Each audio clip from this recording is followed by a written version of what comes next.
6 ತಿಂಗಳವರೆಗೂ store ಮಾಡೋಂಥ snack ರೆಸಿಪಿನ ಇವತ್ತು ನಿಮಗೆ ತೋರಿಸ್ತಾ ಇದ್ದೀನಿ. ಕೇವಲ ಒಂದೇ ಒಂದು ಐಟಮ್ ಇದ್ರೆ ಸಾಕು, ಆರಾಮಾಗಿ ಮಾಡ್ಕೋಬಹುದು. ನೀವಿನ್ನು ನನ್ನ ಚಾನಲ್ನ ಸಬ್ಸ್ಕ್ರೈಬ್ ಮಾಡ್ಕೊಂಡಿಲ್ಲ ಅಂದ್ರೆ ದಯವಿಟ್ಟು ಸಬ್ಸ್ಕ್ರೈಬ್ ಮಾಡ್ಕೊಂಡು ನನಗೆ ಸಪೋರ್ಟ್ ಮಾಡಿ. ನೋಡಿ, ಇದು ಕಡಲೆಬೇಳೆ ಒಂದು 100 ಗ್ರಾಮು 150 ಗ್ರಾಮ್ ಅಷ್ಟು ನಾನು ತಗೊಂಡಿದ್ದೀನಿ. ಕಮ್ಮಿನೇ ಮಾಡ್ಕೋತಾ ಇದ್ದೀನಿ. ಈ ಬೇಳೆನ ಒಂದು 4 ಗಂಟೆವರೆಗೂ ನೆನೆಸಿ ಇಡಬೇಕಾಗುತ್ತೆ. 4 ಗಂಟೆ ನೆನೆಸಿದ್ದಾದ್ಮೇಲೆ ನೋಡಿ, ಈ ರೀತಿ 2 ಹೋಳಾಗಬೇಕು, ಅಲ್ಲಿವರೆಗೂ ನೆನೆಸ್ಕೋಬೇಕಾಗುತ್ತೆ. ಈ ಬೇಳೆಲಿ ನೀರಿರಬಾರ್ದು, ಹಾಗೆ ನಾವು ಮಾಡ್ಕೋಬೇಕಾಗುತ್ತೆ. ಅದಕ್ಕೋಸ್ಕರ ಒಂದು ತಟ್ಟೆ ತಗೊಂಡಿದ್ದೀನಿ. ತಟ್ಟೆ ಮೇಲೆ ನೀರ್ ಹಿಂಗೋ ಅಂತ ಬಟ್ಟೆ ಹಾಕಿದೀನಿ, ಕಾಟನ್ ಬಟ್ಟೆನ. ಇದ್ರ ಮೇಲೆ ಬೇಳೆನ ನಾನು ಅಳ್ಕೋತಾ ಇದ್ದೀನಿ. ನೀರೆಲ್ಲ ಹಿಂಗ್ಬೇಕು, ಅದಕ್ಕೋಸ್ಕರ ಅರ್ಧ ಗಂಟೆವರೆಗೂ ನೀಟಾಗಿ ನೀರು ಅಬ್ಸರ್ವ್ ಆಗೋದಕ್ಕೆ ಬಿಟ್ಬಿಡ್ಬೇಕು. ಅದು ನೀಟಾಗಿ ನೀರೆಲ್ಲ ಹಿಂಗೋಗ್ಬೇಕು. ನಾವು ಹಿಂಗೆ ಎತ್ಕೊಂಡ್ರೆ ಬೇಳೆಗಳನ್ನ ಕೈಗೆ ನೀರ್ ಅಂಟಬಾರ್ದು.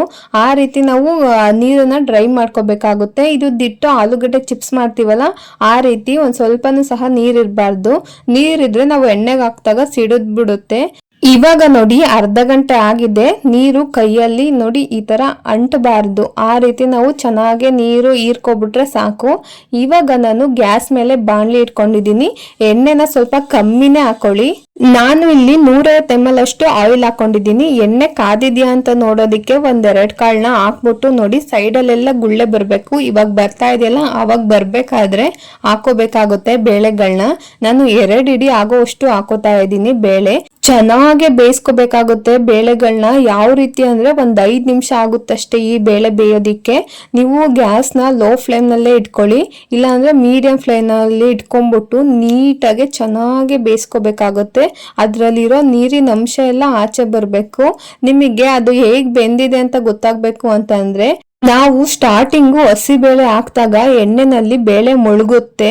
ಅದು ಬೆಂದಿದ್ದಾದ್ಮೇಲೆ ಮೇಲೆ ತೇಲ್ಕೊಂಡ್ ಬರುತ್ತೆ ಎಣ್ಣೆ ಮೇಲೆ, ಅವಾಗ ಬೆಂದಿದೆ ಅಂತ ಅರ್ಥ ಆಗುತ್ತೆ.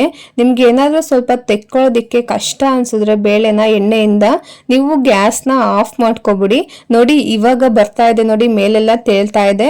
ಆ ರೀತಿ ಬೇಳೆ ಮೇಲೆಲ್ಲ ಬಂದ್ರೆ ಅವಾಗ ಚೆನ್ನಾಗಿ ರೋಸ್ಟ್ ಆಗಿ ಬೆಂದಿದೆ ಅಂತ. ನೀವ್ ಇನ್ನೂ ಬೇಯಿಸೋದಿಕ್ಕೆ ಹೋಗ್ಬಿಡಿ, ಸ್ವಲ್ಪ ಕಪ್ಪುಗೆ ಆಗ್ಬಿಡುತ್ತೆ. ಅವಾಗ ಸ್ವಲ್ಪ ರುಚಿನೂ ಹೊರಟೋಗ್ಬಿಡುತ್ತೆ. ನೋಡಿ, ಇವಾಗ್ಲೇ ಗ್ಯಾಸ್ನ ಆಫ್ ಮಾಡ್ಕೊಬಿಡಿ. ನಿಮ್ಗೆ ಏನಾದ್ರು ತಕ್ಕೊಳ್ಳೋದಕ್ಕೆ ಕಷ್ಟ ಅಂದ್ರೆ ಸ್ವಲ್ಪ ದೊಡ್ಡ ಜಾದ್ರೆ ಏನಾದ್ರು ಇದ್ರೆ ಅದನ್ನ ಯೂಸ್ ಮಾಡ್ಕೊಂಡು ತಕ್ಕೊಳ್ಳಿ. ನಾನು ಇವಾಗ ಹೇಗ್ ತಕ್ಕೋತಾ ಇದ್ದೀನಿ ಅಂದ್ರೆ, ಒಂದು ಸಣ್ಣ ಜಾಲ್ರ ತಗೊಂಡಿದ್ದೀನಿ, 1 ಸ್ಪೂನ್ ತಗೊಂಡಿದ್ದೀನಿ. ಆ ಸ್ಪೂನ್ ಅಲ್ಲಿ ತೆಗ್ದು ಜಾಲ್ರ ಮೇಲೆ ಹಾಕ್ತಾ ಇದ್ದೀನಿ. ಈ ರೀತಿ ಚೆನ್ನಾಗಿ ಹೆಲ್ಪ್ ಆಗುತ್ತೆ. ನೀವು ತಕ್ಕೊಳ್ಳೋದಕ್ಕೆ ಸ್ವಲ್ಪ ಸಹಾಯ ಆಗುತ್ತೆ. ನೀವು ಈ ರೀತಿ ಗ್ಯಾಸ್ನ ಆಫ್ ಮಾಡ್ಕೊಬಿಟ್ಟು ತಕ್ಕೊಳ್ಳೋದ್ರಿಂದ ಬೇಳೆನೂ ಅಷ್ಟೇ ಕೆಂಪುಗೆ ಆಗೋದಿಲ್ಲ. ಚೆನ್ನಾಗಿ ಅದೇ ಕಲರ್, ಯೆಲ್ಲೋ ಕಲರೇ ಇರುತ್ತೆ. ತುಂಬಾ ರುಚಿಯಾಗೂ ಬಾಯಿಗೆ ಸಿಗುತ್ತೆ. ನೋಡಿ, ನಾನು ಇದೇ ರೀತಿ ತಕೊಂಡಿದ್ದೀನಿ. ನೆಕ್ಸ್ಟ್ ಇನ್ನು ಉಳಿದಿರೋ ಅಂತ ಬೇಳೆನ ಇದೇ ರೀತಿ ತೇರಿಸ್ಕೊಬಿಟ್ರೆ ಮುಗಿಯುತ್ತೆ. 6 ತಿಂಗಳು ಸ್ಟೋರ್ ಮಾಡಿ ಇಟ್ಕೋಬಹುದು.